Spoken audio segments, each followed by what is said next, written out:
Hello everyone! So, andito ako ngayon sa aming kapitbahay.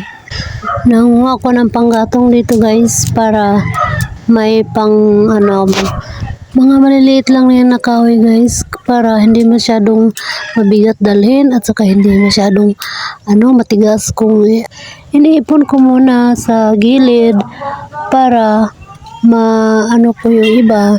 Tag-ulan kasi guys, kaya ngayon hindi na umulan. Pumunta ako dito para kumuha talaga ng mga kahoy kasi wala na kami panggatong. Simple lang talaga ang buhay namin dito sa probinsya. So ayan guys, yung kasamang aso namin, ayun, nagkipaglaro sa kambing.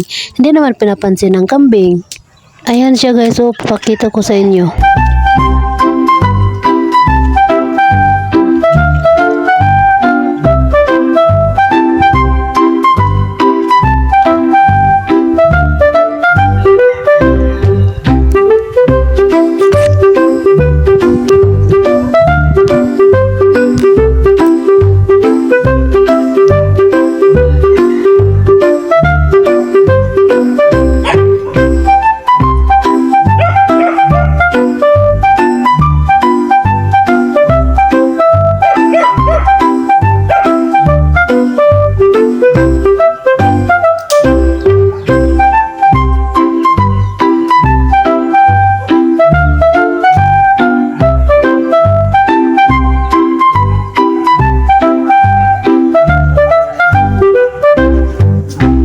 So ayan siya guys, nakita nyo, nagpapasikat siya sa kambing pero hindi siya pinapansin.